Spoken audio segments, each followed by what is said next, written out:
A pivotal learning point, that's a big word, in business, especially as a young guy.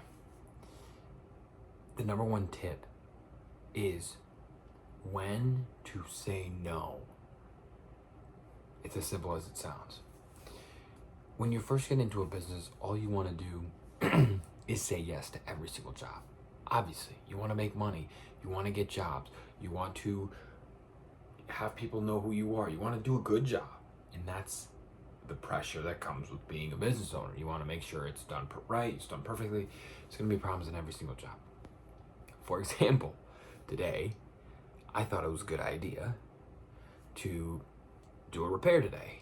And because a young lady called me, young mother, and she's had the roof for about 30 years now, and it's a very old roof. It's very old. And she talked about that she just wanted a repair. She just kept saying, you just want a Band-Aid. And I said, yeah. She's like, oh, I have the shingles, I have everything. I go there. She actually does. She has everything. She actually even had a ladder set up. So she had everything, which was shocking because usually when you show up to a job and they say they have everything, they don't. She even had coil nails. I mean, it's not good because I didn't have I didn't have a coil gun or a nail gun with me. I was just gonna hammer them in. But I showed up for doing something else, and I thought when I looked up the picture online that it was a lot more the slope of the roof. It was kind of like this, how this is, kind of really steep, probably steeper than that. And I had Nike running shoes on because I thought it was about a 6x12, which is easily walkable. It was not. It was about a 9. It was about a 9 to 10. It was a Cape style, so I think it was about a 9. I think Capes are 8, but honestly, I don't really know off the top of my head. And I physically could not walk. And I went to Home Depot because it was right down the street, and I tried to do it. And I literally told her, I go, I am not prepared for this job. I thought it was going to be way less.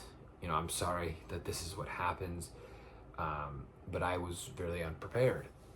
And sometimes homeowners will understand, if you are honest with somebody, they will appreciate that. For us, you have to think about it in their perspective. The reality is nobody wants to purchase a new roof. It's an expense. It makes your house look really nice, yes, but nobody really wants to get it done ever. So that's why nobody trusts contractors, because then when they do call them, it's, hey, let me charge an arm and a leg. If you can get on their level of understanding in whatever the trade is, it's like that. It's that comfortability. It's that I trust this guy. We're even having a conversation after. The job's not even done. Okay? It was a super simple repair.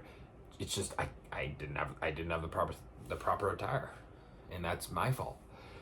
And she said, once we do this, we're gonna replace the roof in the next month.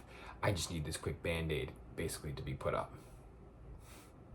She's like, I just want you to do it already. She hasn't even seen my work. She hasn't even seen what I've done, and she's already telling me this.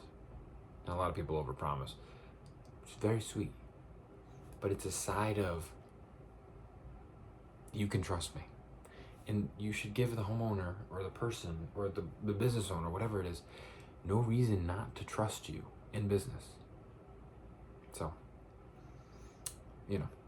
words of wisdom, which is sometimes you gotta learn to say no because you don't know what you're getting into. Peace out.